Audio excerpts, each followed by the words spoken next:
Bienvenidos a todos a esta nueva emisión de Tertulias de Crítica Dialéctica, que hoy hacemos nuestro segundo programa. Estamos recién comenzando con este ciclo.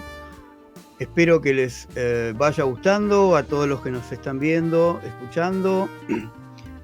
Y antes que nada agradecer a todos aquellos que nos hacen comentarios, que nos envían mensajes. Sigan haciéndolo porque eso nos sirve para ver las temáticas, cuáles son las expectativas. Bueno, voy a presentar de nuevo a nuestro equipo de tertulias. Laura Huertas es licenciada y especialista en ciencias sociales.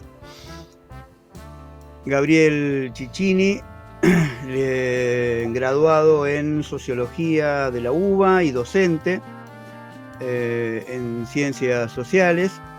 Claudio Sussman, también graduado en Sociología, docente en las Facultades Sociales de la UBA. Y mi nombre es Guido Galafasi, soy investigador en CONICET, también en temas de ciencias sociales. Así que bueno, con este equipo intentamos poner en debate, presentar temas que son de actualidad, pero que tienen profundidad, de una actualidad sociopolítica, pero que trasciende la simple actualidad, sino que nos van marcando nuestra realidad. Y la temática de hoy es una temática que cada día viene ocupando un mayor espacio en nuestras vidas. Nosotros que estamos en Argentina lo venimos sufriendo en carne propia desde hace 8 meses. Y es esto que se ha dado en llamar ultraderecha, y que nosotros preferimos, y ya lo vamos a explicar, definir como extremas derechas. Pero habitualmente lo vamos a encontrar por todos lados, los analistas políticos, los medios de comunicación, definido como ultraderechas, ¿sí?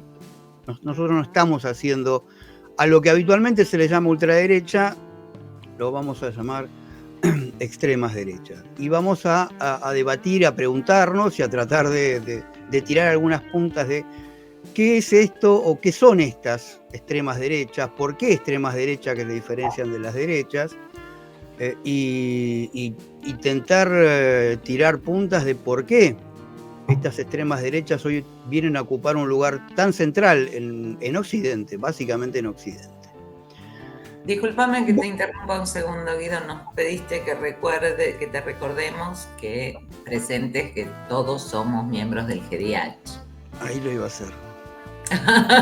Bueno, dele nomás. Pero está muy bien. Está muy bien porque parecía que me estaba olvidando. De hecho, sí me olvidé en el primer programa. Así que te agradezco, Laura. Lo que sí es importante, que más allá de la trayectoria profesional y de formación de cada uno, que coincidimos bastante, sí todos somos miembros del GDH, que el GDH es el Grupo de Estudio Latinoamericano sobre Dialéctica y Lucha de Clases, un grupo que reúne estudiantes, investigadores, docentes, intelectuales de diferentes campos de acción, justamente que intenta pensar estas cuestiones que hoy han sido absolutamente olvidadas por la intelectualidad y que es directamente mala palabra en la academia, digamos, ¿no? En el mundo académico no podés hablar de esto porque en el mejor de los casos te tachan de nostálgico perimido, ¿sí? Nuestro grupo, por esta razón, nos mantenemos con una autonomía institucional interesante que nos da todos los grados de libertad posible, digamos, ¿no? ¿Por qué también nos propusimos, o por qué salió en este momento la cuestión de las extremas derechas? Hace algunas pocas semanas hubo 2 elecciones paradigmáticas en Europa y en toda Latinoamérica. Como sabemos, todo lo que pasa en Estados Unidos y en Europa nos enteramos todo el tiempo, ¿no? Que no le ocurre ni a ellos de lo que nos pasa acá, pero nosotros no podemos prescindir de esas noticias. porque además nos permea y nos atraviesa, digamos, ¿no? Y en este caso, bueno, tenemos muchos puntos en común en el caso de las extremas derechas. Si bien es un fenómeno mucho más nuevo en América Latina. Elecciones en Inglaterra y Francia. En Inglaterra ganaban los laboristas y en Francia, que parecía que ganaba por primera vez efectivamente el Frente Nacional de Marine Le Pen, finalmente se termina imponiendo con la primera minoría este rejunte o esta alianza que ellos llaman de izquierda, que de izquierda claramente solo tiene el nombre, perdón. El nuevo Frente Popular. El nuevo Frente Popular, pero que en todos lados se lo definía como la izquierda. Y un dato que en general no se supo, no se difundió, es que solo fue la primer minoría. Esta primer minoría llegó aproximadamente a un tercio de los escaños, y si juntamos los tres partidos de derecha y de extrema derecha, ocuparon los otros 2/3 de los escaños. Entonces, solo ocupó la primer minoría, digamos. Esto no fue una victoria contundente, como tampoco lo fue a partir de cómo es el sistema electivo en Inglaterra, tampoco una victoria contundente de lo que en Europa llaman izquierda. Entonces, la primera pregunta es, ¿qué ocurre? ¿La extrema derecha ha sido vencida definitivamente? Porque eso parecía reflejar los distintos medios, los distintos analistas, especialmente de la elección en Francia, porque, digamos, todo vaticinaba que podía, porque en la primera vuelta sí había ganado el Frente Nacional de Marine Le Pen, todo vaticinaba que podía ganar definitivamente en la segunda vuelta, pero no ocurrió así. Entonces, la primera pregunta es, ¿está en decadencia la extrema derecha en Occidente? Esa es una pregunta que intentaremos ir respondiendo a lo largo del programa, junto con, bueno, cuáles son las características de esta extrema derecha, por qué es extrema derecha y no derecha, en qué se diferencia, y también intentaremos responder a ¿por qué tiene tanto éxito las extremas derechas y las derechas también, digamos, pero especialmente las extremas derechas, tanto en Europa y en Estados Unidos y ahora cada vez más en América Latina?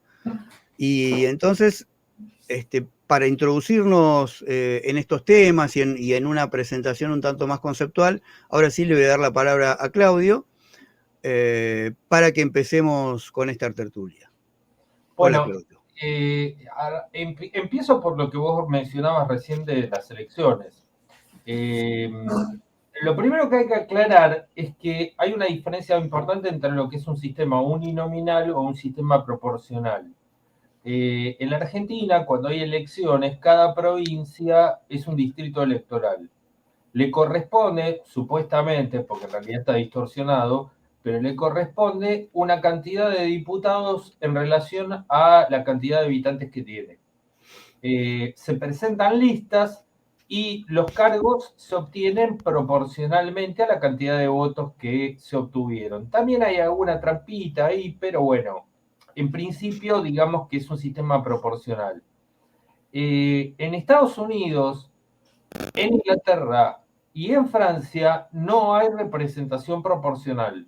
Lo que hay es representación uninominal, es decir, que el Estado, en el caso de Estados Unidos, cada Estado, en el caso de Inglaterra, de Francia, todo el país, se divide en tantas circunscripciones como bancas hay en el Parlamento.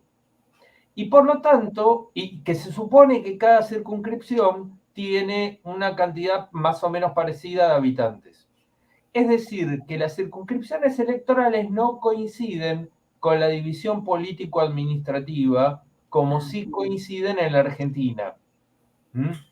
Bueno, entonces, comparando ambos sistemas, vamos a ver que los resultados electorales pueden ser totalmente diferentes con un sistema o con el otro. Y eso se ve incluso en Europa, porque en Europa las elecciones para eurodiputados, cada país se transforma en una sola circunscripción electoral y por lo tanto las elecciones para eurodiputados sí son por sistema proporcional. En cambio, las elecciones para diputados de Parlamento Nacional son por circunscripción uninominal. Quiere decir que cada circunscripción elige un solo diputado. Y eso lleva a que en muchos casos el partido que más votos tiene a nivel nacional no necesariamente es el que obtiene más escaños, o que puede obtener más escaños un partido que no obtuvo la mayor cantidad de votos a nivel nacional. En la época de Thatcher, por ejemplo, en Gran Bretaña, el Partido Conservador no tenía la mayoría de los votos, no obtenía la mayoría de los votos. De hecho, en muchas ocasiones los laboristas tenían más votos, pero no tenían, pero sin embargo obtenían mayor cantidad de diputados los conservadores. Un caso a la inversa se da en las últimas elecciones, en los cuales se dice los laboristas arrasaron. Sí, arrasaron en la cantidad de bancas, pero si uno va a la cantidad de votos, en realidad creo que habían obtenido un 30% de todos los votos nacionales.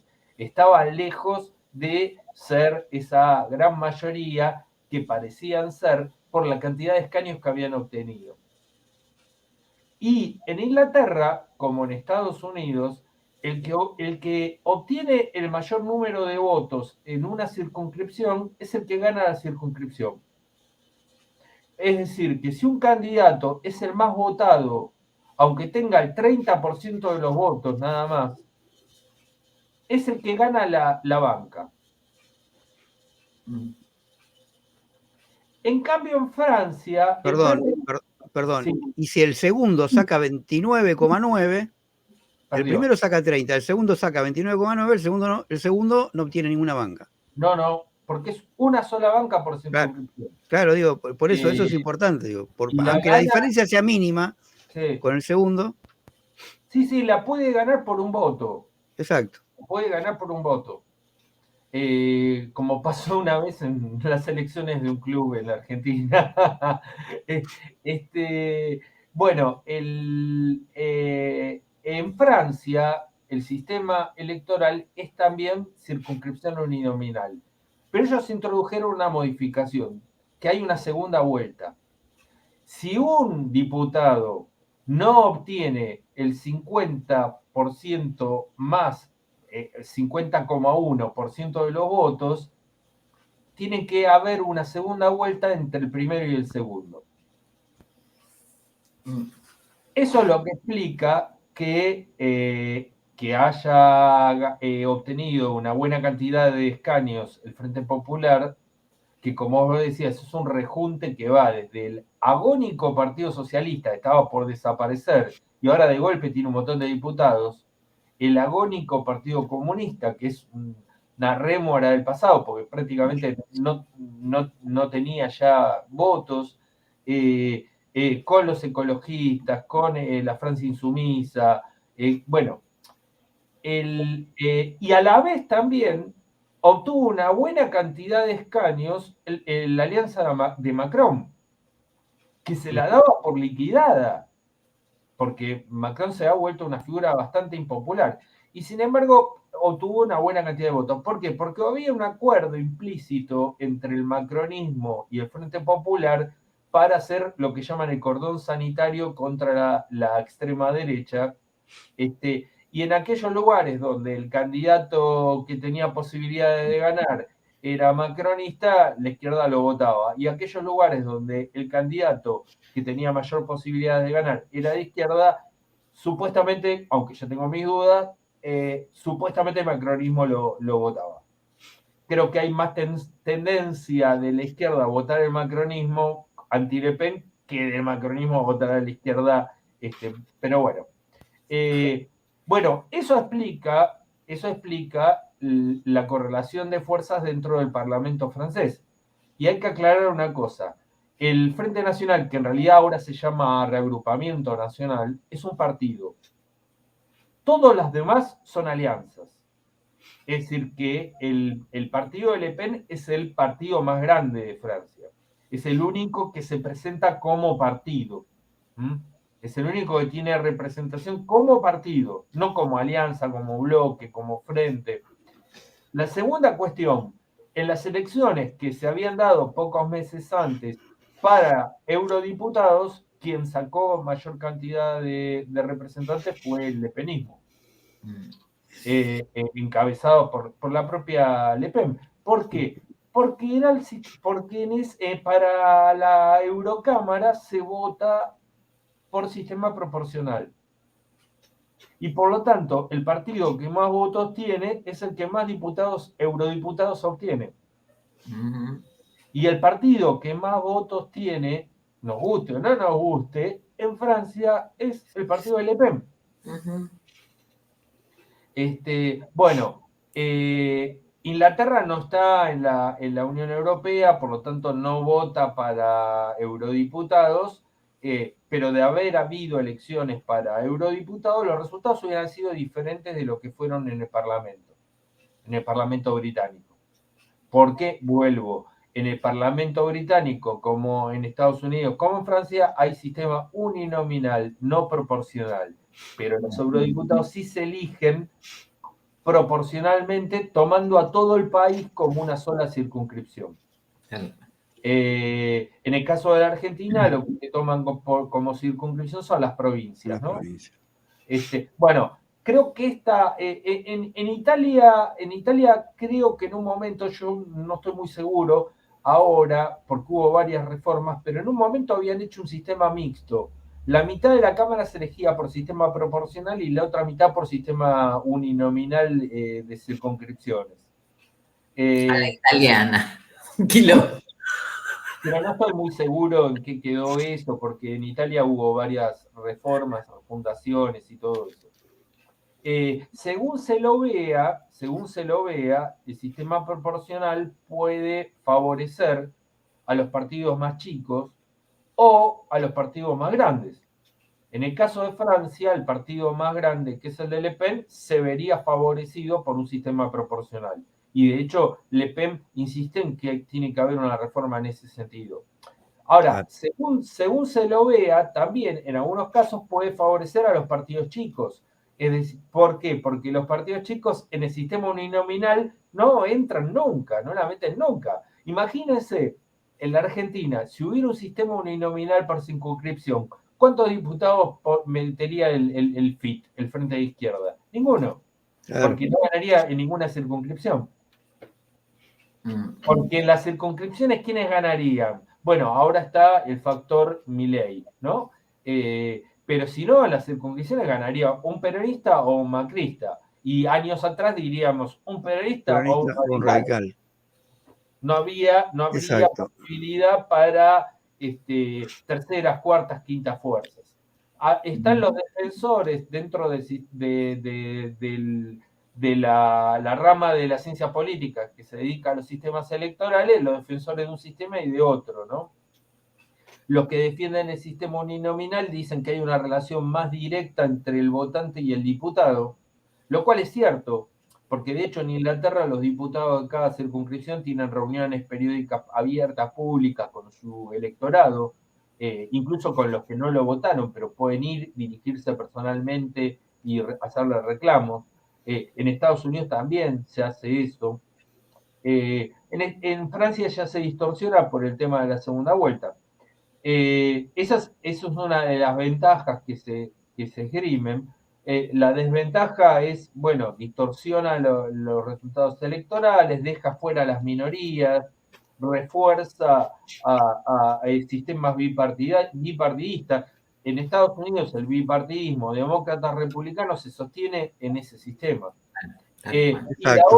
Y la otra crítica que se le hace también al sistema de las circunscripciones es cuál es el criterio para dividir las circunscripciones. Definir una circunscripción. Claro, exactamente. Porque se supone que tienen que tener todas más o menos la misma cantidad de electores. Y como no se corresponden con la división político-administrativa, da lugar a ciertos tejes y manejes que en la ciencia política se llama gerrymanderismo, porque viene del nombre de un político norteamericano, creo que era gobernador, que se llamaba Gary Mandarin, que dibujaba las circunscripciones según la conveniencia de su partido. Prácticamente Obvio. todos los gobernadores en Estados Unidos dibujan las circunscripciones según, es decir, el que gana la gobernación después dibuja las circunscripciones y en general tiene tendencia a ganar las bancas de diputados. Bien, ahora, digo, clarísimo esta cuestión, digo, igualmente hubo diferencias, pero claramente hay un crecimiento y esto demuestra además que no hay ninguna muerte de la extrema derecha en Europa, digamos, ¿no? Esto que vos explicaste. Ahora, me parece interesante si nos metemos con esto que nosotros definimos claramente como extrema derecha y que la mayoría de los medios de comunicación y politólogos la mencionan como ultraderecha. Y vos, Claudio, creo que tenías algo para decir al respecto. Sí, se usa indistintamente ultraderecha, extrema derecha, neofascismo, incluso a veces derecha, de manera muy alegres. Y yo creo que requieren cierta rigurosidad al ser utilizadas, ¿no? Por ejemplo, la derecha, tradicionalmente la derecha son los partidos conservadores o más o menos liberales, tomando las coordenadas europeas. En Europa en general se llama derecha a los partidos más o menos conservadores. Centro derecha puede ser alguna alternativa que aparece cada tanto por ahí. Izquierda se llamaba el Partido Socialista y el Partido Comunista.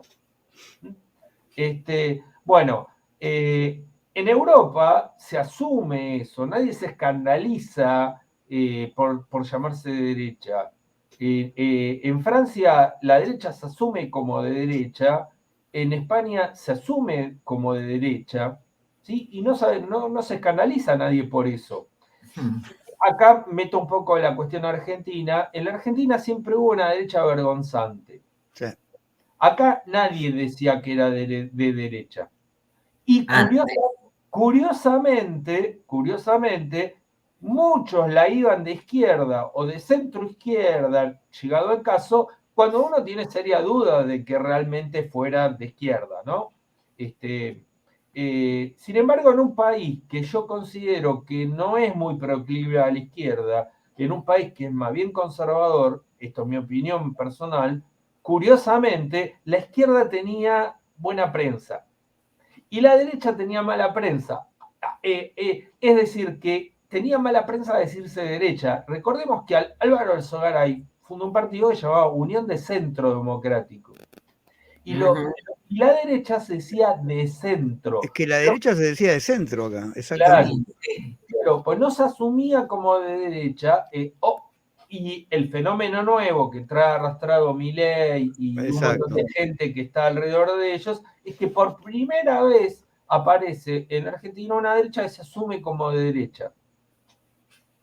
Abiertamente hablan, somos la derecha, viva la derecha, están haciendo un festival que se titula así, viva la derecha. Es decir, algo cambió en la Argentina en ese sentido. Volviendo, la derecha tradicionalmente son los partidos conservadores, en esas coordenadas tradicionales que yo les planteaba, y extrema derecha pasó a llamarse a aquellos partidos que de una manera u otra se situaban a la derecha de la derecha, pero que no necesariamente eran ultraderecha, sino que simplemente estaban un poco más a la derecha que la derecha tradicional. Pensémoslo en el otro sentido. ¿Qué sería la ultraizquierda? ¿Qué sería la extrema izquierda? ¿Qué sería la izquierda? La izquierda, tradicionalmente en Europa, es la izquierda que participa en elecciones, que se presenta para el Parlamento, serían el Partido Socialista y el Partido Comunista, tradicionalmente. La extrema izquierda, ¿qué Lo que sería? históricamente era la socialdemocracia, que hoy podríamos decir socialliberalismo, digamos, ¿no? Eso Sí, es lo que históricamente se define como izquierda en Europa. sí, claro, bueno, claro. Ahora, la extrema izquierda, ¿qué era lo que se llamaba extrema izquierda? Y los pequeños partidos que todavía levantaban la bandera de la revolución, en Francia toda la tradición que representaba, por ejemplo, el mandelismo, la Liga Comunista Revolucionaria, Sí, que se presentaban a elecciones y todo, pero mantenían la idea de la revolución socialista, la dictadura del proletariado, discursivamente, incluso tenían una intervención en los movimientos políticos mucho más combativa. sí. Entonces, esa era la extrema izquierda. Que La en general eran trotskistas, digamos, ¿no? Sí, pero Mayoritariamente, podía haber algún otro grupo, sí, pero no digo, necesariamente, ¿no? no, pero mayoritariamente, digo, no La, exclusivamente, pero la ultra izquierda, que incluso dentro de la extrema izquierda es un término peyorativo. En la extrema izquierda, es decir, vamos a decirlo claramente, ¿qué es la extrema izquierda? La extrema izquierda es la izquierda revolucionaria. Y en la extrema izquierda, la palabra ultraizquierdista es despectivo. Se dice, esa es una actitud ultraizquierdista o esa es una desviación ultraizquierdista. ¿Qué sería el ultraizquierdismo? Sería una acción por afuera de las acciones de masas. Por ejemplo, en la Argentina, cuando un grupo guerrillero secuestraba a un empresario para que no despidieran a los trabajadores, la extrema izquierda tradicional, digamos, decía, eso es ultraizquierdismo, porque para que no haya despidos tiene que haber una huelga, no una acción guerrillera que viene por afuera de la clase trabajadora. O el foquismo sería ultraizquierdista. Un agregadito cortito, Claudio. Por ejemplo, en el Mayo francés se lo trataba de ultraizquierdista a los grupos más radicalizados que tendían hacia posiciones más anarquistas, más que estaban en contra del Partido Comunista. Las Brigadas Rojas en Italia, los grupos de guerrilla urbana que hubo también en Alemania. Todo eso era la ultraizquierda. Bueno, aclaremos una cosa. Para los partidos comunistas en Italia y en Francia, que eran partidos monstruosos, enormes, muy importantes, ultraizquierda era todo lo que estaba a su izquierda y lo usaban despectivamente. sí. Ahora, de los casos que vos mencionás, efectivamente, yo los calificaría como ultraizquierda. Digo, la guerrilla de Baader-Meinhof o las brigadas rojas eran ultraizquierdismo, sin duda. Sin duda. Es decir, una cosa que está por fuera incluso de la izquierda revolucionaria o de la extrema izquierda. La extrema izquierda, en el caso de Italia, sería Democracia Proletaria, Rosana Rosanda, la izquierda radical. Eso sería la extrema izquierda. Y la Brigada Roja de ultraizquierdismo, claramente. Sí. Entonces, aclaremos eso, ¿no? Porque también se puede usar de una manera laxa, mezclando la extrema izquierda con la ultraizquierda. Exacto. Y eso nos lleva al tema que nos convoca, que es cuando se mezcla y se confunde la ultraderecha con la extrema derecha. Extrema derecha entonces sería, en principio, aquella derecha más dura de la derecha convencional. En el caso pero tiene que ver quién ocupa el espacio, es una cuestión de espacio. En el caso de España, podríamos decir que Vox viene a ser la extrema derecha. Y el Partido Popular claramente es la derecha, que así se asume nada más. Exacto. El Partido Popular es un partido conservador, clásico, tradicional, más allá de que venga del franquismo, pero no es franquista, es una evolución posterior. Y creo que un dato que marca de que por qué es extrema derecha y que lo emparenta con la derecha es que no está queriendo patear el tablero y dar vuelta al sistema democrático, quizás hacerle modificaciones, digamos, ¿no? Pero no está en contra de los sistemas democráticos representativos o burgueses, depende cómo los queramos llamar, digamos, como tal, sí hacerle modificaciones. Claramente Vox no quiere un cambio de régimen. claramente no quiere un cambio de régimen. Ninguna de las extremas derechas. Y por eso es que tampoco lo podemos llamar fascista. ¿Por qué? Porque más allá de ciertas afinidades ideológicas innegables que puede haber entre personeros de la extrema derecha europea y el fascismo tradicional, ningún movimiento de extrema derecha, por lo menos en España o en Francia, incluso en Italia, se plantea un cambio de régimen. No se plantea cambiar el régimen democrático liberal. No se plantea cerrar el Parlamento, establecer una dictadura unipersonal, un partido único, ni nada por el estilo. Pero podemos extenderlo a todos los a toda Europa, incluso a Europa del Este, a lo que era la Europa oriental, sigue siendo la Europa oriental, digamos. No están planteando, incluso en Polonia, que fueron gobierno, en Hungría, que son gobierno, no están planteando un cambio de régimen, digamos, ¿no? La extrema derecha. Y otra cosita, Guido, cortita. Tampoco están ahora, como sí lo hacían hace unos años, algunos que proponían romper con la Unión Europea, que es un cambio importante. No sería un cambio de régimen, pero es un cambio. Eso se ha atenuado. En general se ha atenuado, pero. Ni los franceses, ni los italianos, ni la extrema derecha francesa, italiana, ni la Hungría está proponiendo romper la Unión Europea, sino reformarla. Armar un bloque para hacer cambios, pero dar una disputa política dentro de las reglas del sistema. Sí, romper con la Unión Europea no es necesariamente de derecha. A las izquierdas, hay ciertas izquierdas que también lo levantan, y con buenos motivos, ¿no? O lo levantaban en su momento, o eran eurofóbicos, como se llama despectivamente a aquellos que están en contra de la Unión Europea. Bueno, lo que quería remarcar es que esto nos remite a la ligereza con la cual se habla de fascismo. Y eso nos lleva a plantear una cuestión. ¿Y entonces qué corno es el fascismo? Bueno, el fascismo surge a principio, alrededor de la segunda, surge en la segunda década del siglo XX. Y el fascismo trae una novedad. Y esa novedad es que es la primera derecha de masas, es decir, que no es una derecha elitista. Hasta 1920 la derecha era una derecha elitista, era una derecha que directamente eran partidos que representaban directamente a la burguesía, que se oponían al sufragio universal, que en muchos casos eran monárquicos, que por lo general eran clericales.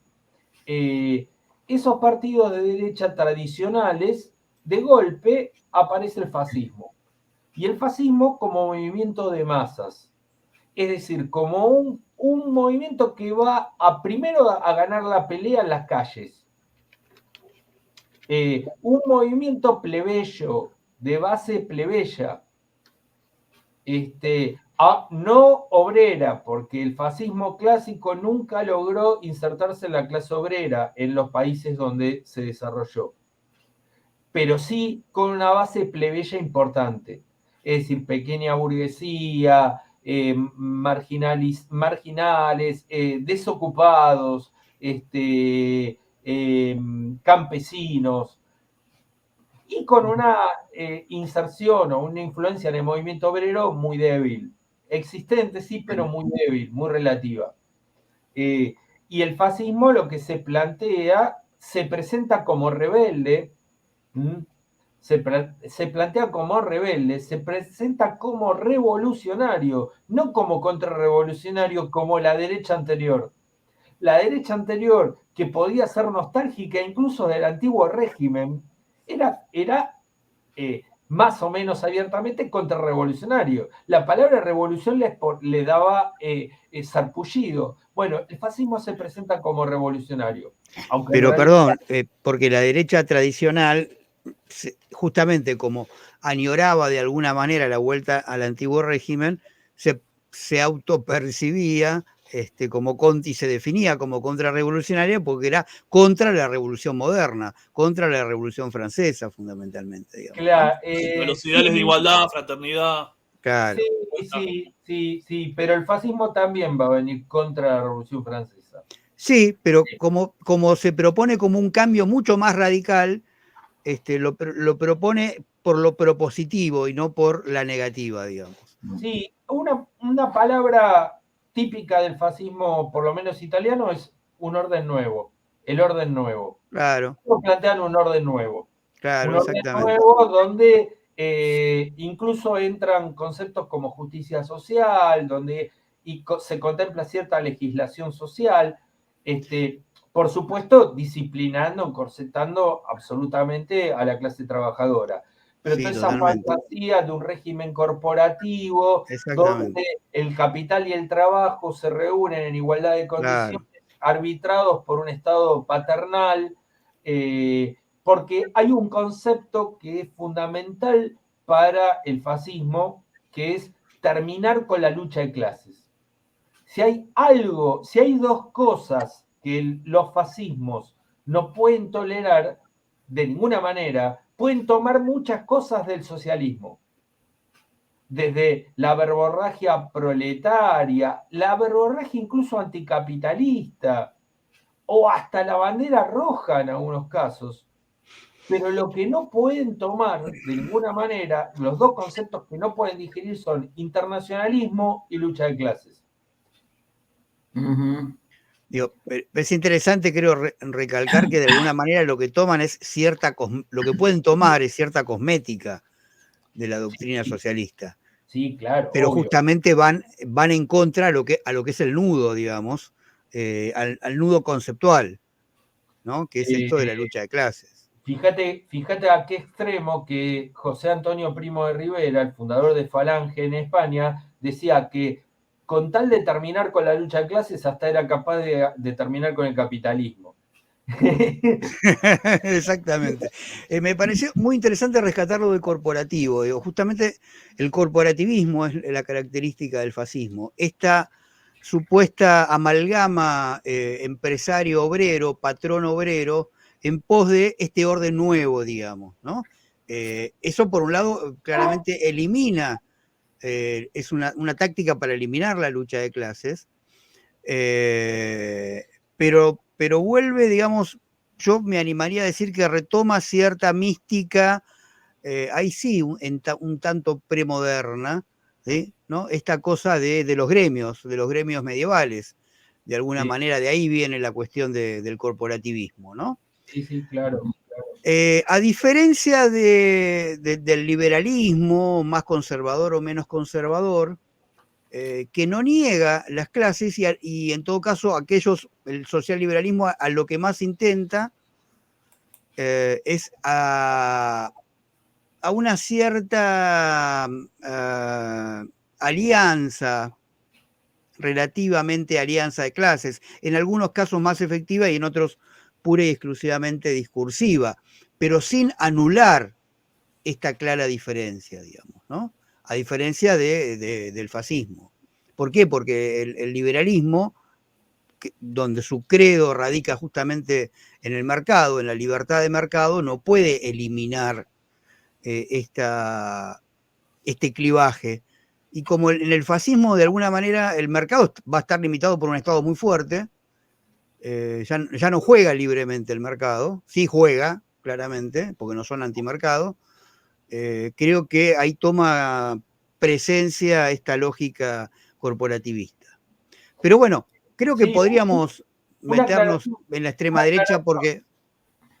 Una Sí, aclaración, Guido, que si querés lo menciono y después lo desarrollo más adelante. Entre los historiadores hay un debate entre los que hablan de los fascismos particulares y el fascismo genérico. Hay historiadores que dicen que cada movimiento fascista en cada país europeo donde surgió tenía características propias que lo definían. Porque a diferencia de los partidos comunistas, que todos tenían el mismo nombre y todos se referían en una internacional, los fascismos tenían distintos nombres, distintos folclore, tradiciones distintas.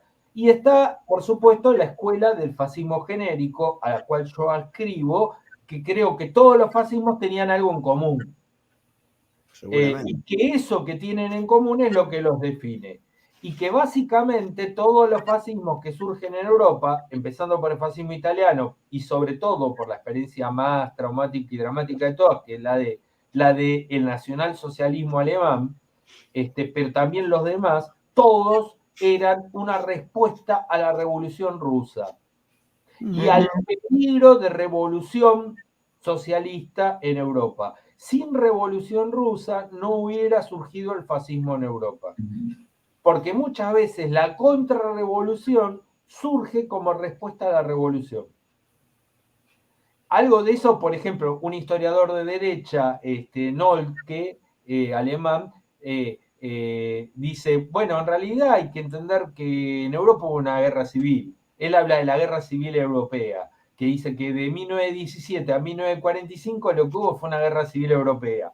De alguna manera, si bien se diferencia al nazismo, pero de alguna manera lo justifica también. Claro, acá lo que había era un peligro comunista y bueno, el fascismo fue la respuesta. Y en parte yo estoy de acuerdo, el fascismo fue la respuesta. ¿Sí? Eso es importante para entender que hoy en día ese riesgo no existe. A eso voy. Y hoy aparece esta extrema derecha, acá acabas de marcar una de las terribles diferencias entre extrema derecha y fascismo. Hoy aparece esa extrema derecha y no porque haya habido o esté habiendo un peligro de revolución. Todo lo contrario, digamos, nunca estuvo más lejos de la revolución que en las últimas 3 décadas. ¿Sí? Entonces, ¿por qué aparece esta extrema derecha, digamos, ¿no? Que ya claramente ya no reivindica el fascismo. Es interesante ver que en la primer posguerra, en los primeros momentos de la posguerra, de la segunda posguerra, de la Segunda Guerra Mundial, derrotados los fascismos, en los sistemas democráticos europeos aparecían ciertas tendencias menores, de escasa repercusión, todavía reivindicando los fascismos que se pueden llamar o que se han llamado como neofascismos. Claro, ¿sí? neofascismo. Pero, exactamente, neofascismo. Que hoy en día se habla de neofascismo. En realidad el neofascismo es el que hubo en la década posterior a la Segunda Guerra, a la derrota de los fascismos. Eso se fue diluyendo y empiezan a aparecer estas primeras expresiones de extrema derecha. Esto no es un fenómeno nuevo en Europa, es importante, digamos, aclararlo, porque aparece todo el tiempo como un fenómeno nuevo. Lo que sí es nuevo es la gran convocatoria que tienen las extremas derechas en toda Europa. En algunos son muy conocidos, porque tenemos una tendencia nosotros acá en América Latina y más en Argentina a prestarle atención a los países de la Europa más cercana al Atlántico, pero en los ex países socialistas, la extrema derecha ha logrado un éxito muy interesante, digamos, ¿no?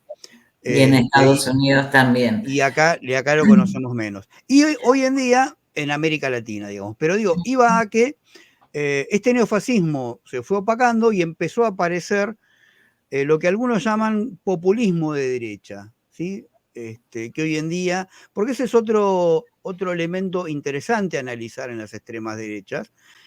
No son gobiernos, no son propuestas elitistas para nada, son distintas variantes de populismo. Convocan a las masas, presentan consignas que pueden ser atractivas para las masas. ¿Por qué? Por los errores de los distintos gobiernos liberales, por la crisis que tiene el liberalismo, ya sea en su versión conservadora o en su versión progresista, lo que en Europa se llama de izquierda, que en América Latina llamaríamos progresismo. ¿Sí? Tengo una nota de color. En Alemania, cuando aparece el nazismo, en los primeros años el nazismo competía con otras formaciones de derecha, de extrema derecha, que incluso tenían formaciones paramilitares. Estaban los cascos de acero, el Partido Nacionalista Alemán, etcétera, que después se los fue comiendo el partido nazi. Pero todos esos grupos, ¿sabes cómo se los llamaba? Folkisch. Es decir, populistas. No.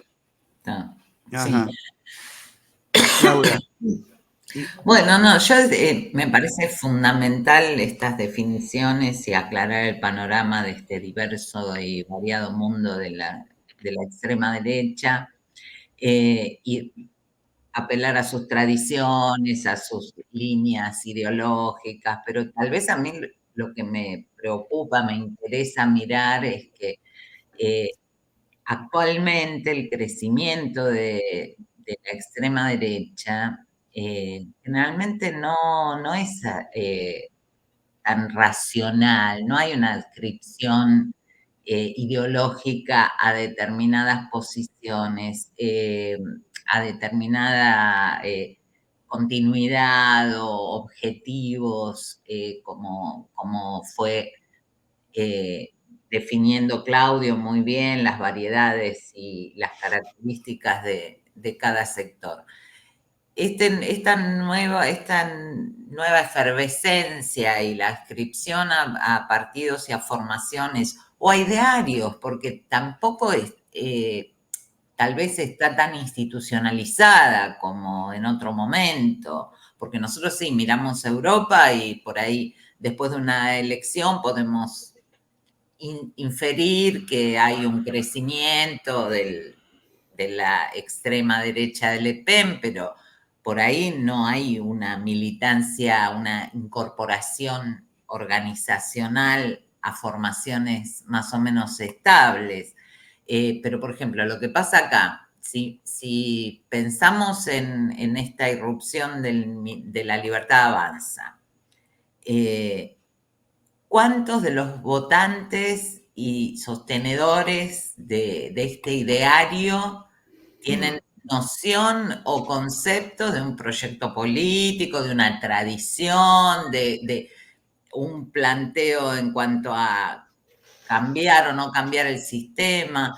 Me parece que hay una cosa mucho más irracional,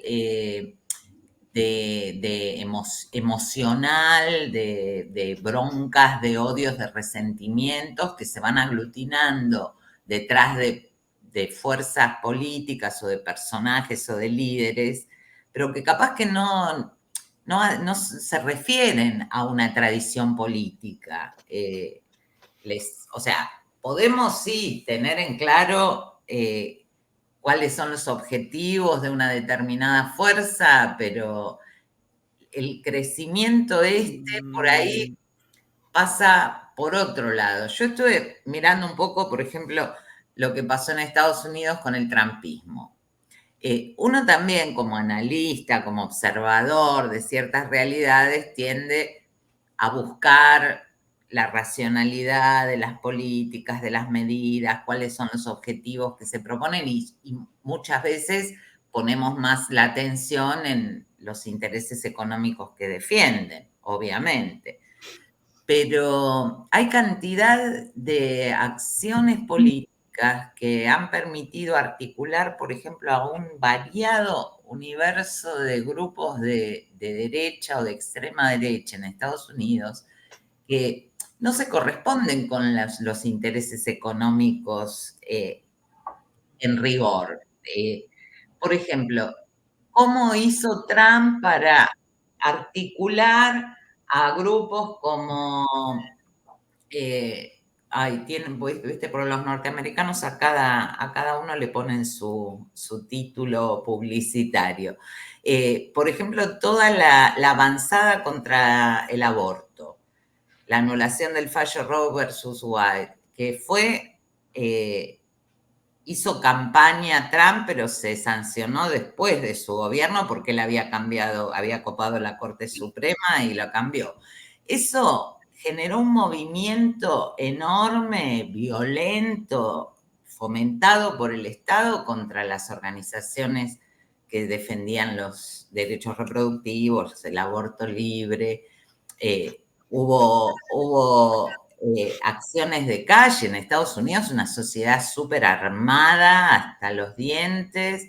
Ese otro vehículo, digamos, de toda esta violencia reaccionaria y de extrema derecha, los grupos que vienen de las fuerzas de seguridad, ex militares, ex policías, todos esos se fueron aglutinando como fuerza de choque de masas, de violencia en la calle contra los grupos que salían a defender sus derechos arrasados. Y, por ejemplo, ¿cuál puede ser el interés político concreto de Trump de fomentar que tiren por la borda una legislación de defensa del aborto que funcionaba desde el 73, que no sea movilizar esas cuestiones irracionales? Obviamente sumó a su bloque, digamos, a todos los religiosos, el extremismo religioso, los nacionalistas cristianos y un montón de sectores que se plegaron y que, bueno, todo eso emergió en el asalto al Capitolio en enero del 21, ¿no? Que eran realmente pandillas armadas, como los Outkeepers o los Proud Boys, que son ultranacionalistas, neofascistas, de extrema, bueno, pero digamos que no sé si toda estas conformaciones de grupos diversos que se van articulando a través de en este caso, de un candidato a la presidencia que perdió las elecciones y que se convierten realmente en un movimiento armado que se propone a ir en contra del movimiento obrero, de los reclamos populares, pero que, o sea, no son estructuras homogéneas ni en sí, ni, o sea, el enemigo, digamos, apela a tocar otras fibras, ¿no? Y eso es lo difícil de entender. Por ejemplo, acá, ¿cuál era el objetivo político de Macri de atacar al movimiento de derechos humanos? Era ganarse a un sector conservador vinculado a la dictadura, o era irritar la sensibilidad social generando viste, yo no sé, me parece que a veces el poder trabaja mucho más irracionalmente de lo que uno alcanza a mirar con los análisis. Pero Laura, Macri habilitó el debate sobre el aborto en el Congreso. Y gran parte del PRO acompañó la votación por el aborto. Es decir, me parece que el aborto es un eje equívoco. Que definir izquierda y derecha por la posición frente al aborto es un gran equívoco. No, pero yo no lo uso como parámetro de... Laura. Específicamente en Estados Unidos fue una cuña que dividió las aguas. Pero para el caso de Trump, que no es equivalente a Macri. Me refería que no es equivalente a Estados Unidos. Claro, por eso, igual, pero no es... Guido, a ver, Gabriel. Esto de movilizar lo irracional, el oponerse a enemigos, también el exagerar, estaba presente en el fascismo, ¿no? El exagerar, agrandar el enemigo, construir un gran enemigo que ponía en riesgo el ser nacional, que ponía en peligro la continuidad de la patria.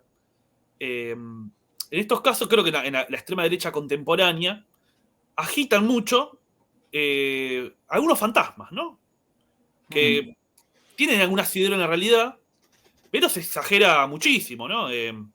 Yo estuve en Europa, se agranda mucho el problema de... Hay teorías conspirativas que sustentan, que por supuesto también tuvo sus teorías conspirativas el nazismo, pero en la actualidad, ¿no? Está la idea de que va a haber un gran reemplazo, de que la población europea va a ser suplantada por población de origen árabe, musulmana, y que van a perder su identidad nacional.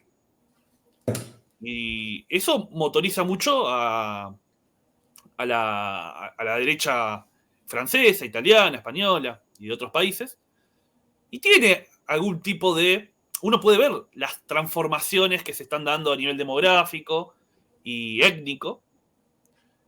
Incluso se va generando una sociedad multicultural, y lo que hacen es resistir a esa tendencia y agitan el riesgo de que va a haber un gobierno musulmán si continúa todo igual, ¿no? Hay que parar esto, porque si no vamos a perder la república y vamos a hacer un régimen como lo que predomina en los países árabes. Entonces, agitan un fantasma, lo agrandan, la idea de que Francia se va a disolver como patria, como país republicano, y que por eso mismo hay que resistir en la defensa de la identidad nacional. Pero, Gabriel, el fascismo no exageraba. El fascismo no agitaba fantasmas.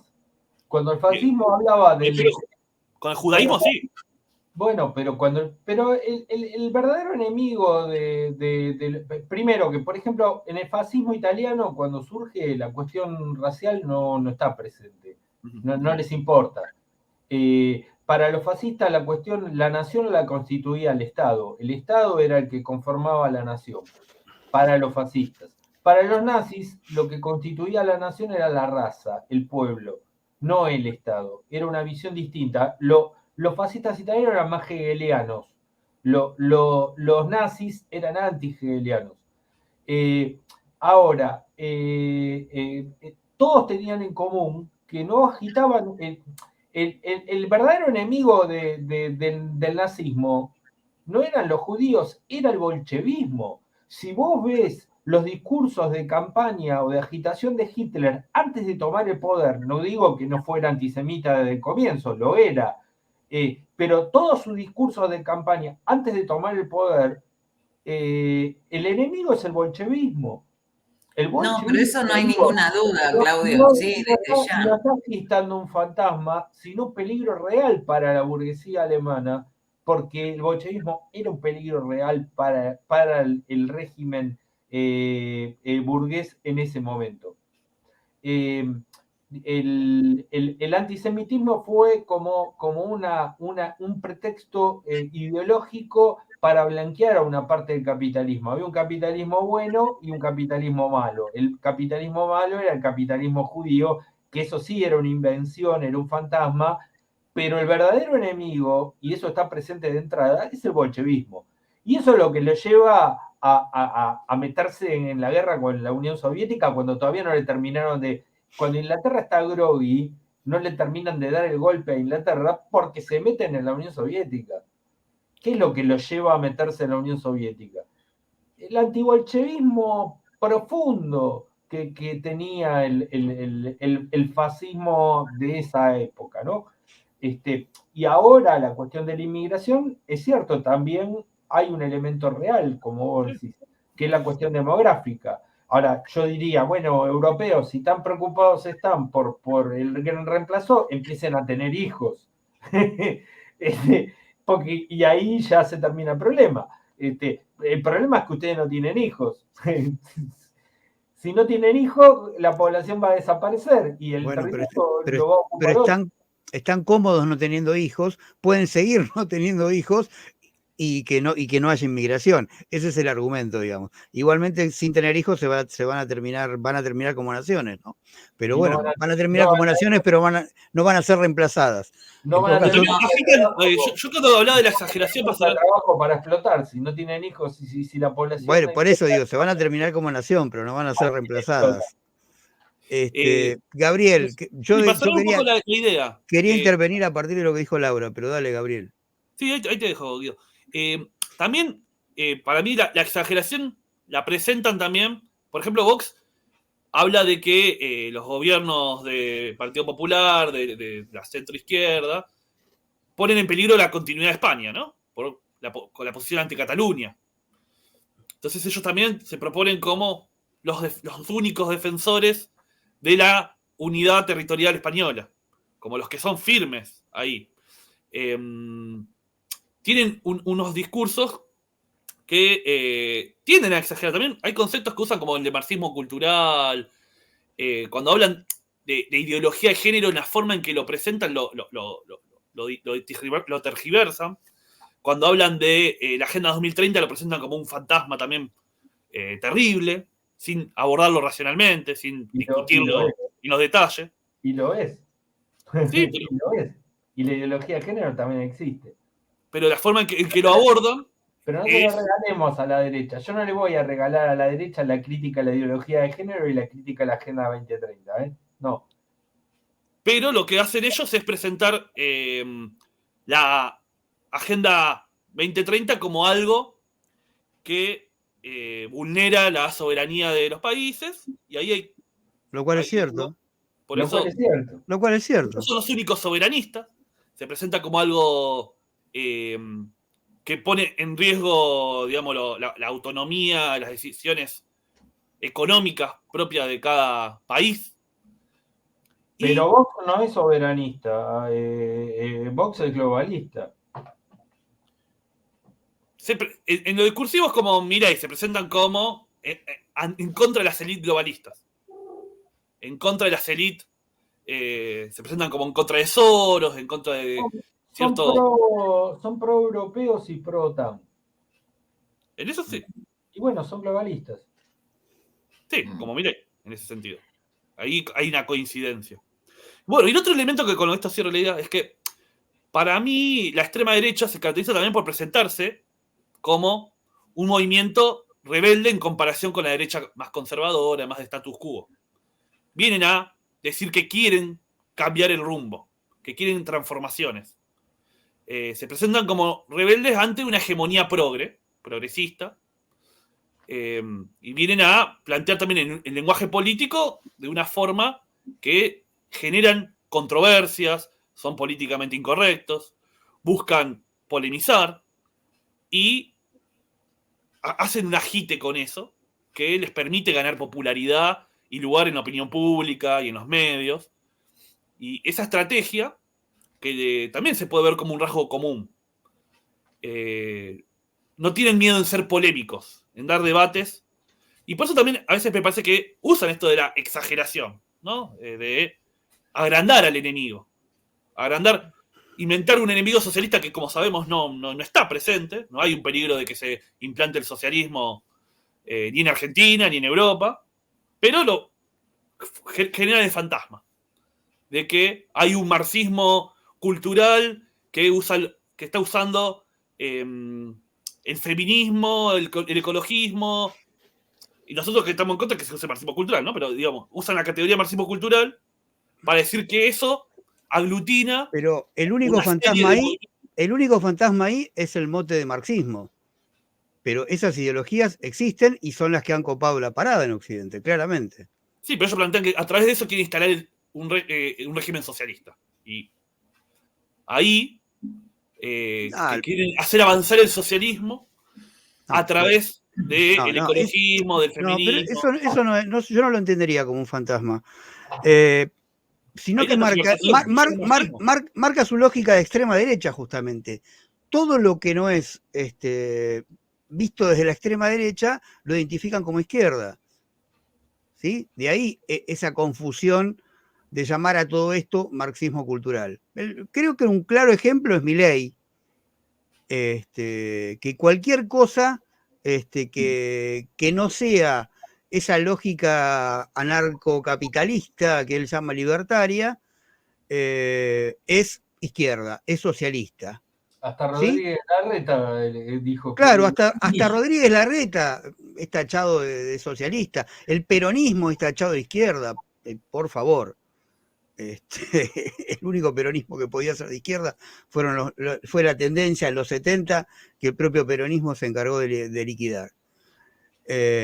Así que yo no creo que vea fantasmas, sino que identifica claramente quién es el enemigo. Y creo que yo me animo a tirar una hipótesis de por qué aparece la extrema derecha, por qué aparece con más fuerza, tiene una tradición y una historia claramente en Europa, y algo bastante más novedoso en América del Norte y Latinoamérica.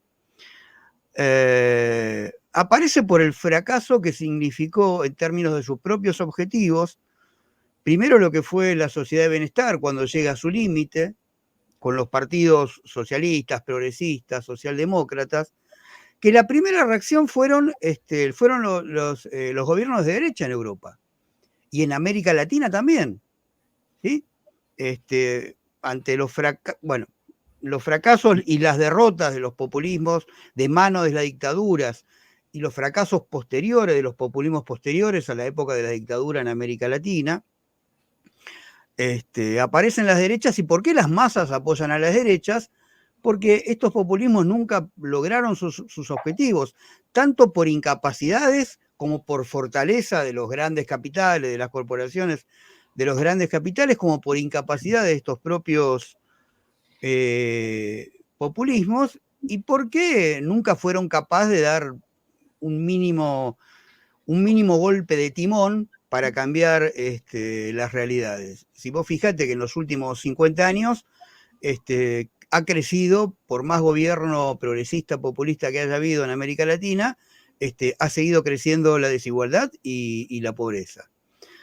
Y en Europa, digo, en América Latina hubo una primera reacción con gobiernos de derecha y que ahora es superada, en el caso de Brasil, en el caso de Estados Unidos, y en el caso ahora de Argentina, por estas expresiones de extrema derecha. Y en Europa pasó lo mismo. La extrema derecha viene a criticar, ¿no? A criticar de alguna manera esa alternancia que se venía dando en las últimas décadas entre expresiones socialliberales, socialdemócratas y expresiones de derecha, que no... Es muy fácil ver que en realidad no se diferenciaban demasiado en sus experiencias de gobierno, unas de otras. La extrema derecha por lo menos plantea un discurso claramente opuesto a estas experiencias, ¿sí? Después, bueno, que lo hayan logrado o no lo hayan logrado, eso en algunos casos está por verse, en otros casos creo que, digo, en el caso de Meloni, se viene, creo yo, atenuando, no está marcando, en el caso de Italia, no está marcando un gran diferencial.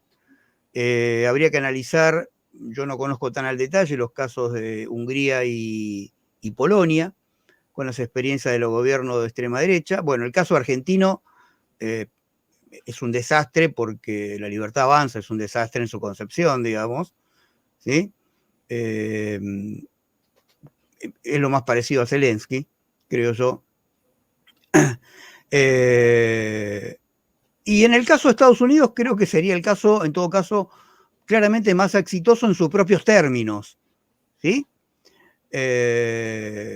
Porque Trump, como buena parte de la derecha, a diferencia de Milei, en esto se diferencia terriblemente de Milei, sí tiene un discurso más nacionalista, soberanista,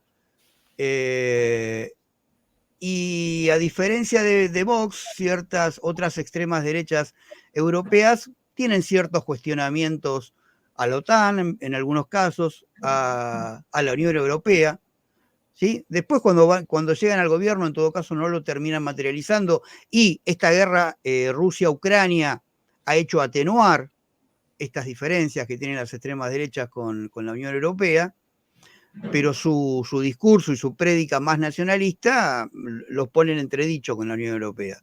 Digo, en algunos casos, disculpa, la guerra en Ucrania, justamente lo que ha marcado son esas diferencias. Hoy hablamos de Orbán, porque justamente Orbán es la oveja negra de la Unión Europea y de la OTAN. Sí, pero... Está en contra de la expansión de la OTAN, en contra de la guerra en Ucrania. Lo mismo pasa en Eslovaquia, no nos olvidemos que en Eslovaquia atentaron contra el primer ministro y estuvo a punto de morir. En algunos casos la guerra en Ucrania ha exacerbado esa diferencia y en otros lo ha atenuado. Claro, me refería a Europa occidental más claro, que nada. Sí. La heterogeneidad y las grandes contradicciones de esa gran bolsa que llamamos nuevas derechas o extremas derechas, que son cosas divergentes, contrapuestas. Algunos son globalistas, Milei claramente Pero lo que pasa es que hablar de globalismo en Europa es una cosa y hablar de globalismo en Latinoamérica es otra, ¿no? Exactamente. Está más cerca del cipallismo más absoluto, pero hablar algunos son globalistas, otros son soberanistas. Orbán es claramente un soberanista, en el sentido que él dice, yo no defiendo los intereses de la OTAN ni defiendo los intereses de Rusia, yo defiendo los intereses de Hungría, dice el tipo. Vaya uno a saber lo que son los intereses de Hungría, pero bueno, hay, después, por ejemplo, Laura mencionaba lo de la toma del Capitolio y todo eso. Eso es hojarasca, eso es una opereta. Fascismo es la marcha sobre Roma. Fascismo son las CCA en las marchas con las antorchas. Eso es fascismo.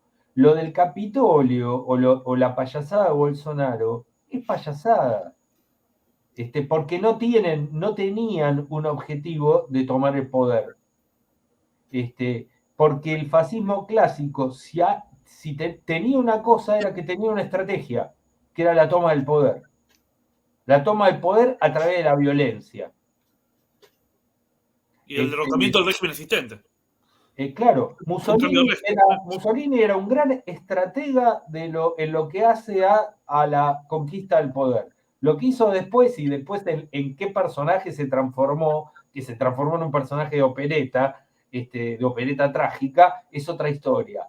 Pero el Mussolini que funda el fascismo es un tipo que tiene una clara estrategia de conquista del poder. Y la marcha sobre Roma no es un chiste. Al lado de eso, el Capitolio o lo de Planalto con Bolsonaro son paparruchadas. Porque no hay una idea de cambio de régimen, ni de estrategia de toma de poder por la violencia, ni mucho menos establecer un partido único, ni nada por el estilo. Entonces, yo insisto siempre con esas diferencias. En el caso de Estados Unidos, además, tiene particularidades muy marcadas, porque la derecha norteamericana siempre se caracterizó por una exacerbación del individualismo, cosa que la derecha europea no tenía, e incluso el fascismo europeo no tenía, que era la preponderancia de lo colectivo sobre lo individual. En cambio, en Estados Unidos se construye una derecha a partir de la exaltación de lo individual, ¿no? Por ejemplo, ¿por qué la defensa a la tenencia de armas? Porque es un derecho individual. ¿Por qué se forman milicias? En Estados Unidos está lleno de milicias. Porque se junta el derecho a la asociación y el derecho a portar armas. Y eso sumas una cosa a la otra y te da una milicia.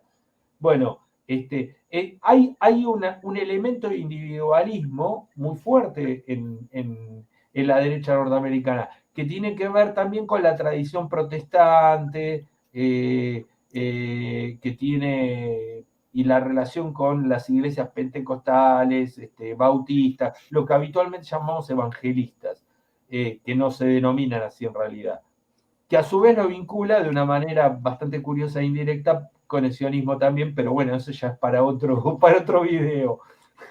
Pero el individualismo, Claudio, ha triunfado en todo el mundo, no solamente en todas las sociedades, no solamente en Estados Unidos, y es gran parte de la fragmentación absoluta de las luchas, de la pérdida de un horizonte colectivo, de que los descontentos, las broncas no se canalizan en lucha reivindicativa colectiva ni organizada, porque aparte con la coincidencia de la comunicación digital es el individuo el que sale a cancelar, a quejarse, a acusar a cualquiera, y eso es el caldo de cultivo, que esa frustración y esa bronca individual que solamente se expresa desde su aislamiento termina apoyando propuestas. Pero Laura, digo, más allá de que el individualismo nace con el nacimiento del pensamiento moderno liberal que se funda en Europa nunca se ha hecho carne tan claramente como si fue en Estados Unidos desde el primer momento. Esa es la gran diferencia, digamos. Claro. Claro. Sí, En totalmente. las últimas décadas, con la caída Clara, de los socialismos y con la aparición sí, del posmodernismo y pero neoliberalismo, sí el individualismo ha eh, crecido fuera de Estados Unidos, digamos, en Occidente fuera de culturalmente, Estados no, Unidos. tal vez no se refleja políticamente en Europa, pero culturalmente el individualismo es lo que sostiene la meritocracia, que nos ha Pero nadie está cooptado, negando que copado. el individualismo no sea un elemento constitutivo de las sociedades occidentales modernas. Pero De la el grado actualidad. de predominancia o casi de exclusividad es muy diferente en Estados Unidos que en Europa.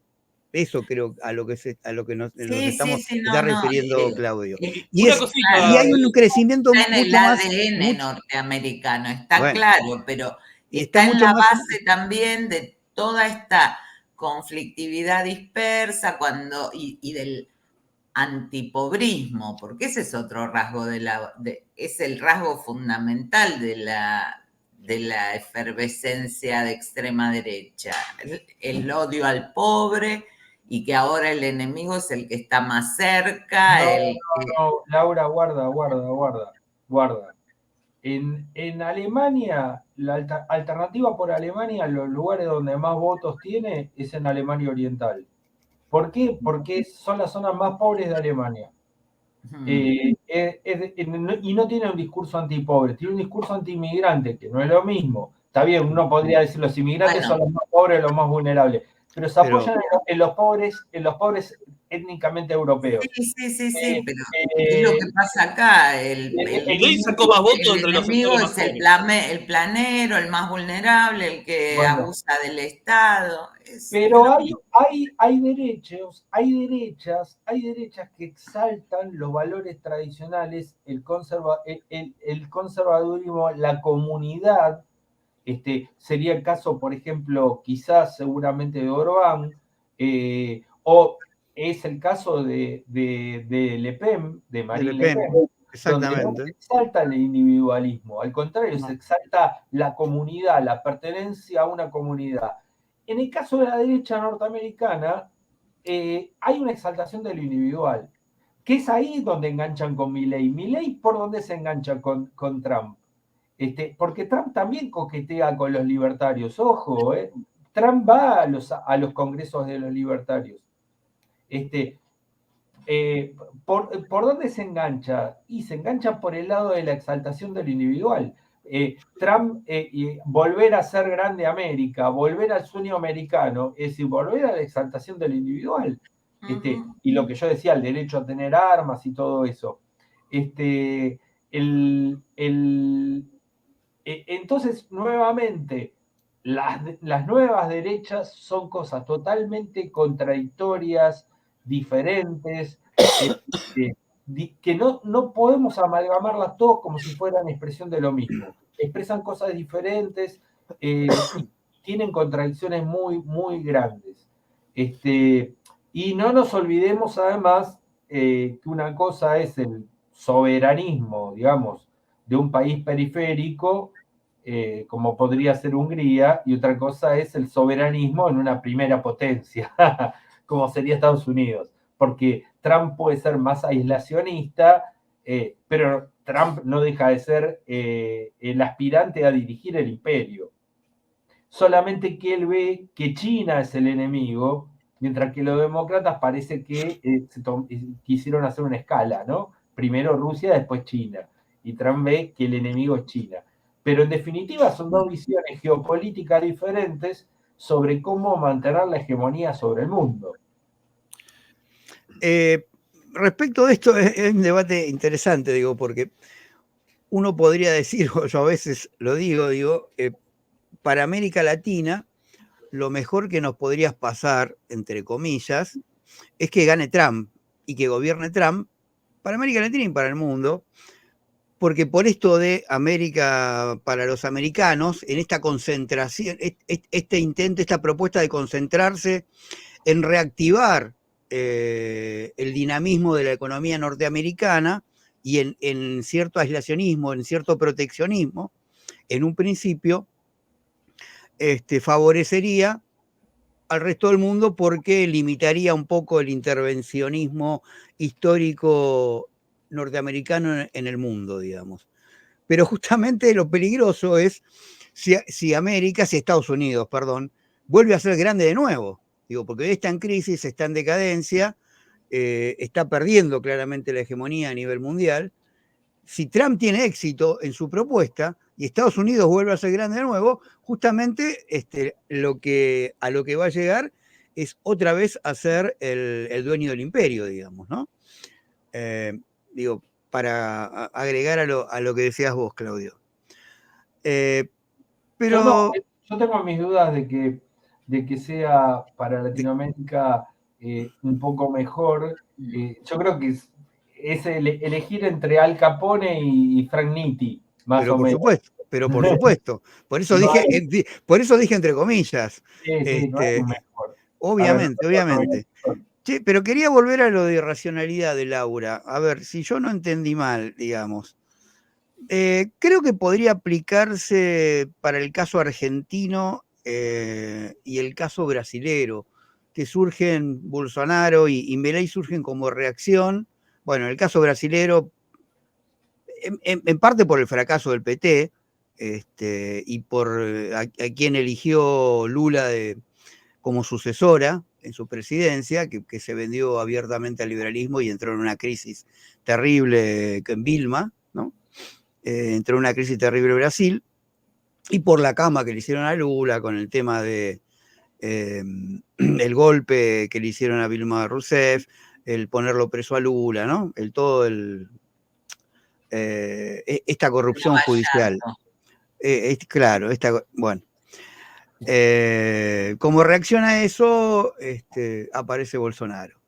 Y Milei aparece como reacción a las crisis sucesivas en que nos metió este neoperonismo, luego de un cierto éxito en los primeros años del gobierno de Néstor Kirchner y el primer mandato de Cristina, entre Macri y después entre Macri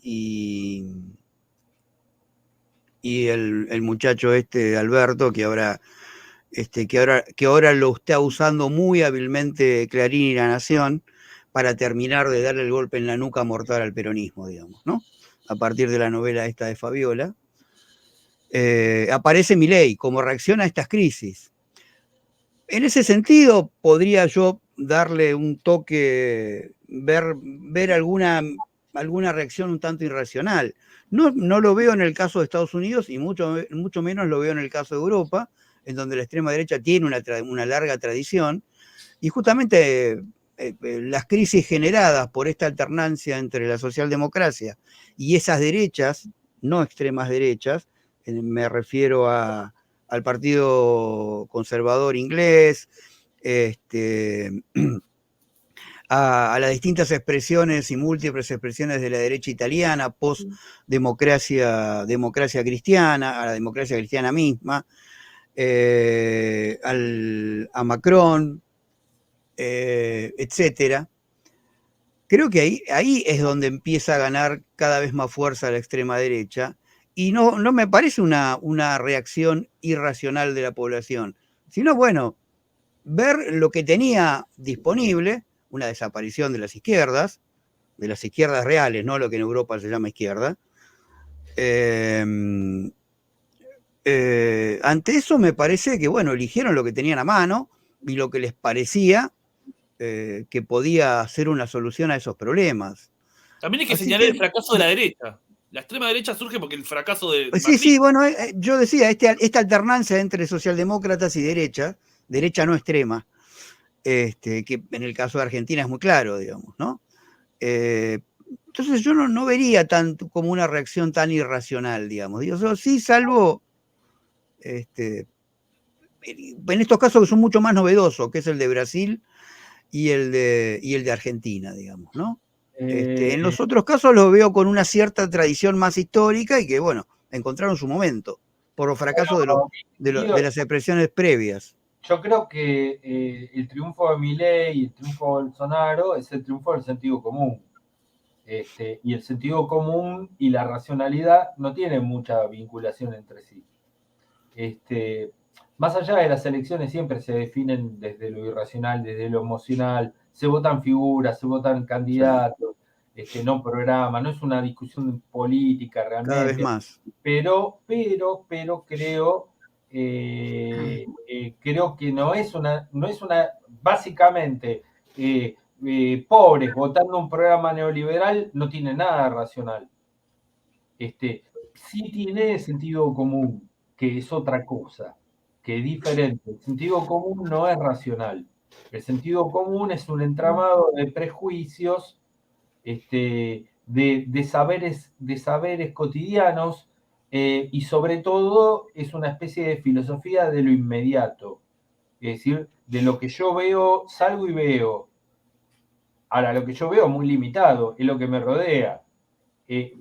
No, es un pensamiento que no puede trascender lo inmediato. Eso es el sentido común. Yo creo que el triunfo de Milei es el triunfo del sentido común, no de la racionalidad. Y así como en su momento, yendo para atrás, el fascismo apelaba claramente a lo irracional, abiertamente a lo irracional. Y ahí viene la verdadera tragedia, es que mal, bien, más o menos, como fuera, con todas las críticas que podemos tener, históricamente la izquierda levantó las banderas de la racionalidad. Uh-huh. Y esas banderas las ha abandonado. Las ha abandonado, exactamente. Las ha abandonado cuando ha tomado todas estas ideologías de la fragmentación. Uh-huh. Abandonó su herencia ilustrada, la herencia de la ilustración, del universalismo de la ilustración. Sí, tanto el liberalismo como el socialismo tienen un origen común, que es la ilustración, pero que la izquierda lo ha abandonado, el universalismo, de lo cual el internacionalismo era una forma, una expresión también. Han abrazado las ideologías fragmentarias, las ideologías de la particularidad, y en ese sentido no veo que si la izquierda abandona la racionalidad, la bandera de la razón, ya la razón no está en ningún lado. Lo que predomina es el sentido común del tipo que va por la calle y las fantasías identitarias de los progresismos. Y quizás entre los demócratas y los republicanos hoy en día en Estados Unidos también veamos esa dualidad, ¿no? Uh-huh. Algo vinculado a lo que dijo Claudio, como que me dio el pie. Él habló de una distinción para hablar del fascismo que se aplicaba entre los fascismos particulares y el fascismo genérico. Para mí sirve pensar qué sería esta extrema derecha particular, que en cada país tiene su forma de arraigo y de construcción y sus postulados, y qué es lo que tienen en general. Claudio mencionaba, por ejemplo, que la oposición a la lucha de clases era algo que tenían en común todos los fascismos, y yo veo, esto es algo capaz a pensar, que la postura antiprogresista es algo que tienen en común las extremas derechas, ¿no? Una oposición a también lo que se puede llamar, se fue formando un sentido común progresista, ¿no? Una serie de clichés, de postulados medios dogmáticos, de algo que atraviesa, el progresismo es algo que atraviesa tanto a la centroizquierda como a la izquierda, incluso también a parte del centro político. Y la extrema derecha viene a combatir este progresismo. Porque es un posicionamiento ideológico, ¿eh? Sí. Digo, ese es un claro posicionamiento ideológico de la extrema derecha. Sí, y presentarse como somos los únicos que nos oponemos al progresismo, a las irracionalidades del progresismo, a todas las...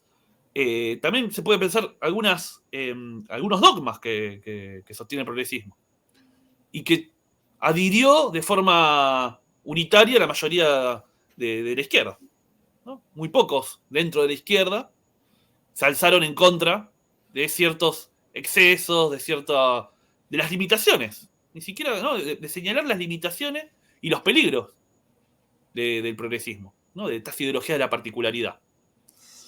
Sí, pero yo, a diferencia del fascismo, que yo sí creo que se puede hablar de un fascismo genérico, por ejemplo, durante la Segunda Guerra Mundial, los soviéticos llaman la Guerra Patria, no hablaban de nazis, hablaban de fascistas. Si vos ves las películas rusas, vas a ver que dicen fascistas. Y por ahí en el subtitulado te ponen nazis, pero no están diciendo nada, están diciendo fascistas. Porque ellos ya tenían claro que había un fascismo genérico. Y el fascismo genérico era la guerra civil permanente contra la clase obrera. Así la definió un destacado bolchevique. Ahora, yo no creo que haya una nueva derecha genérica. Por más que discursivamente vos podés tener puntos en común, no hay, al no haber una amenaza real al orden social, al no haber una clase obrera organizada, fuerte, poderosa, que implique una demanda, una conquista, una lucha hacia adelante, todo lo contrario, lo que hay es una clase obrera fragmentada, dividida, precarizada. Al no haber un verdadero enemigo que ponga en tela de juicio la verdadera estructura del orden social, entonces no hay una extrema derecha genérica. En este caso, a diferencia del fascismo de los años 20 a 30, que sí había un fascismo genérico, a mi entender, ¿no? Creo que Falange, Española, nacionalsocialismo, fascismo italiano, Guardia de Hierro en Rumania, los Ustachas croatas, todos tenían, en realidad era la misma matriz, aún reconociendo las diferencias ideológicas que podían tener. Hoy no existe esa matriz. Es más discursiva. El antiprogresismo le sirve como pretexto discursivo, pero no hay un enemigo real que ponga en entredicho el orden social. Bueno, y es por eso creo exageración. Yo estoy totalmente de acuerdo con eso, Claudio. Creo que justamente este crecimiento de la extrema derecha es la prueba de esa falta de una clase obrera organizada y con objetivos claros y de la conciencia de la explotación, porque este es el resultado de haber borrado el enfrentamiento de clases. O sea, a esto llegamos después de este proceso que se viene cocinando a fuego lento desde mediados del siglo pasado, de eliminar el enfrentamiento, el antagonismo capital-trabajo. Y bueno, acá llegamos. Ahora ya, desde que la globalización ha borrado por completo la figura de la explotación, toda la insatisfacción social, la frustración, el malestar se canaliza en estas cosas que tienen mucho de irracional, pero no es que ellos son el resultado del triunfo del capitalismo, que al no haber, porque también influye en la izquierda, por eso la izquierda pierde el norte de la lucha de clases y se embarca en las luchas fragmentarias por derechos, porque lo que no aparece es la explotación, ¿viste? Lo que no se propone es terminar con el sistema de explotación del hombre por el hombre. Entonces, claro, eso genera un panorama absolutamente individualizado, alienado de la realidad que termina engordando estas expresiones, que son expresiones, no son el origen. Hay una base sociológica para eso, que es la fragmentación de la clase obrera, que eso obedece a los procesos, derrotas de la clase obrera y procesos propios del capitalismo actual, donde la fuerza de trabajo es sobrante, donde hay otras formas de trabajo nuevas. Imagínate, por ejemplo, qué clase de solidaridad de clase puede surgir entre los que trabajan desde su casa. Sí, totalmente. El aislamiento es uno de los pilares que sostienen todo este caos ideológico, ¿no? La fragmentación, o sea, eso sí fue desde siempre el objetivo, el secreto mejor guardado, que no se organice la clase obrera, que no identifique cuál es el enemigo principal, de dónde proviene, cuál es la fuente de la riqueza enorme que se apropian. Es Ahora, eso. esto no es un logro de la extrema derecha, sino que la extrema derecha se nutre. Eso es lo que digo. Se nutre. Está bien, no estoy diciendo que lo estoy redondeando, Sí, digamos.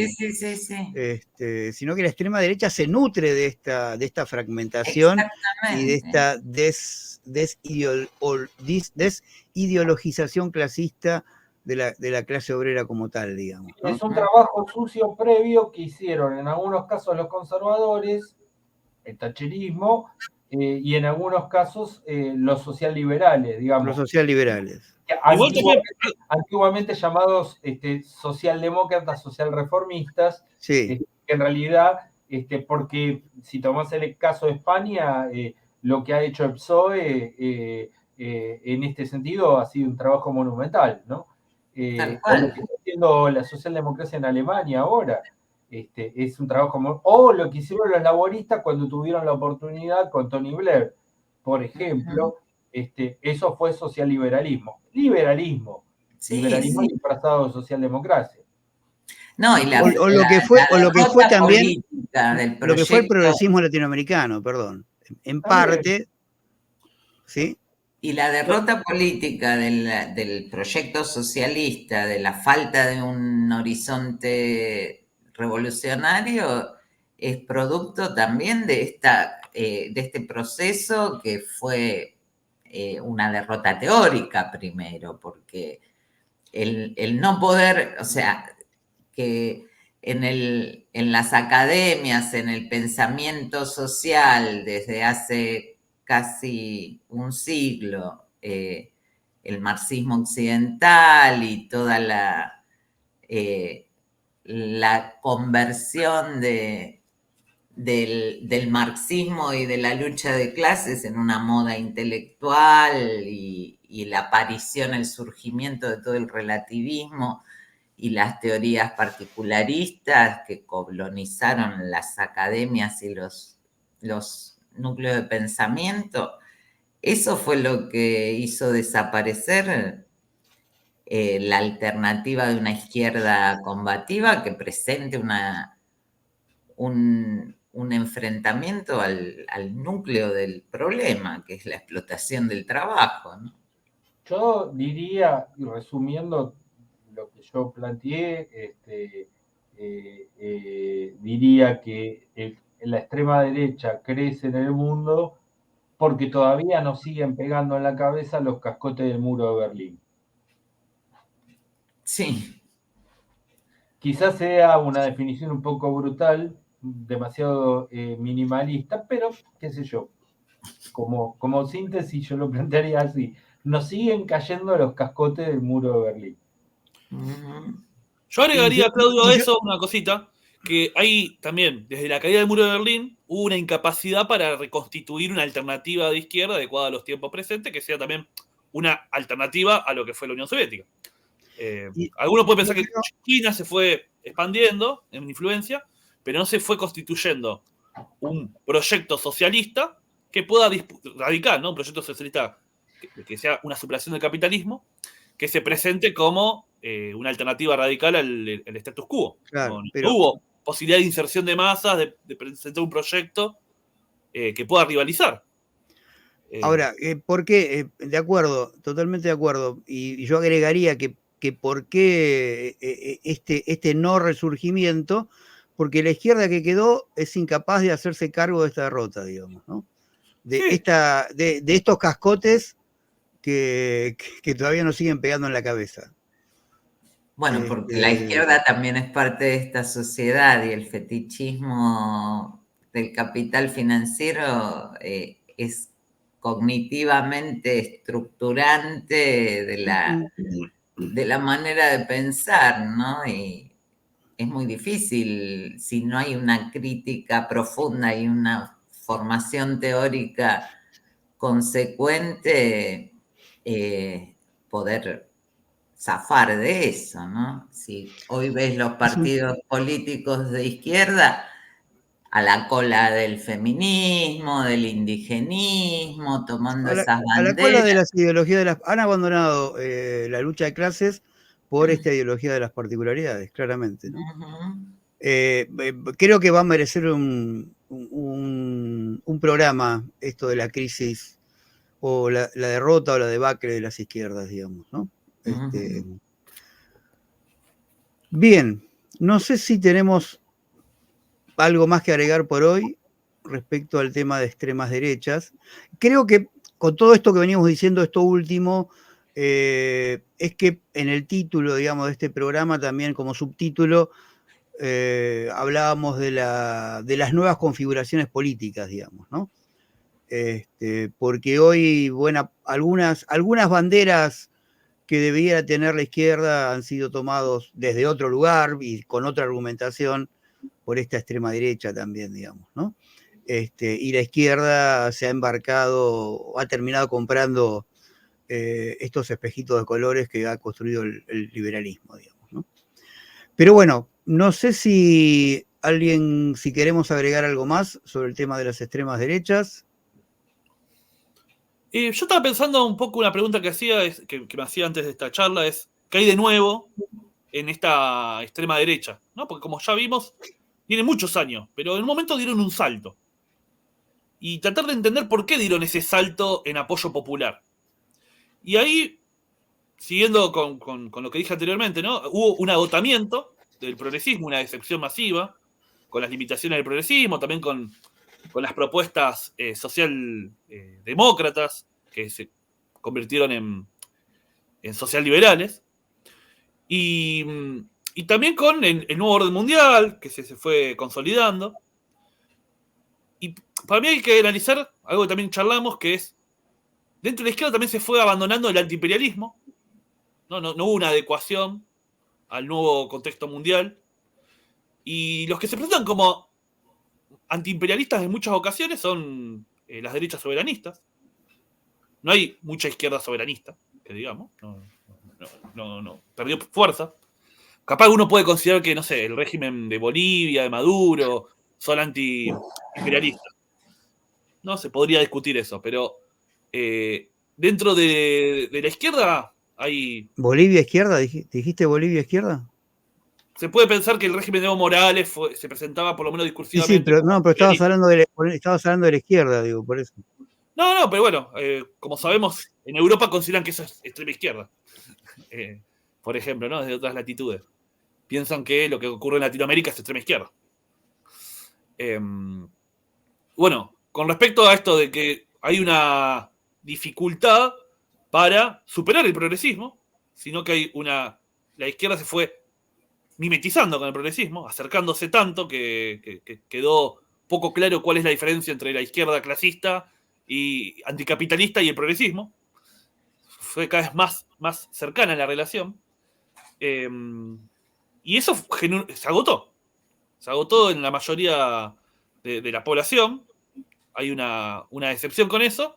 Y lo que se presenta como alternativa y como oposición a eso, los que se presentan como opositores, fueron estas extrema derecha, que se presentan más anti-status quo que gran parte de la izquierda. Me parece que ese punto hay que profundizarlo, y estaría bueno otro capítulo para hablar de esto, ¿no? Del agotamiento del progresismo, y que los que aprovecharon eso fueron los que se demarcaron del progresismo, que es la extrema derecha. Bien. En cambio, la izquierda no se demarcó del progresismo.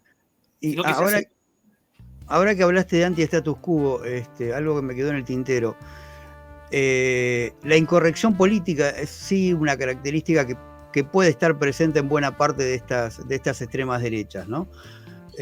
Cuando la incorrección política fue una característica histórica de la izquierda, ¿sí? Justamente ¿por qué? Porque la corrección política era el status quo, no quedaba más remedio que plantear la incorrección política. Hoy la izquierda se plantea como el baluarte de la corrección política en base a estas nuevas ideologías particularistas, digamos, ¿no? Y son censores férreos de que nadie se desvíe de la corrección política que implican, porque estas ideologías particularistas son nuevas morales, y son nuevas morales terriblemente restrictivas, ¿sí? En cambio, la incorrección política hoy en día la ha capitalizado esta extrema izquierda, digamos, ¿no? Por eso cuesta tanto dentro de la izquierda poder criticar el progresismo, porque te tratan de facho. Uno hace una crítica al feminismo, no es que uno se posiciona como sos un machirulo. Si uno critica el ecologismo, también parece que sos reaccionario. Cuando justamente lo que rescato de una de las intervenciones de Claudio es rescatar el espíritu de la Ilustración, que es un espíritu crítico.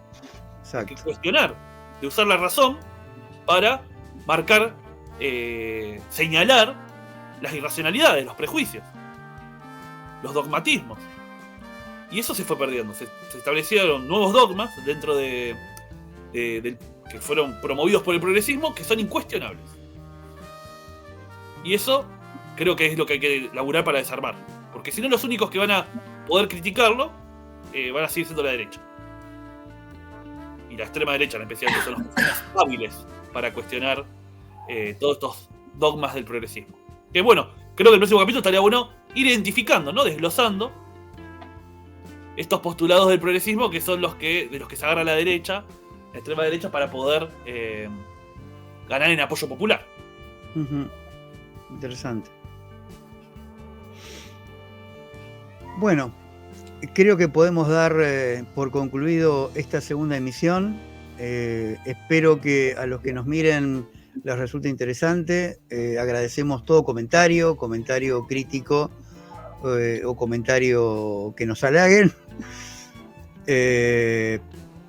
No olviden de ponernos un me gusta y de suscribirse y de invitar a sus amigos y conocidos a que se suscriban al canal. Así,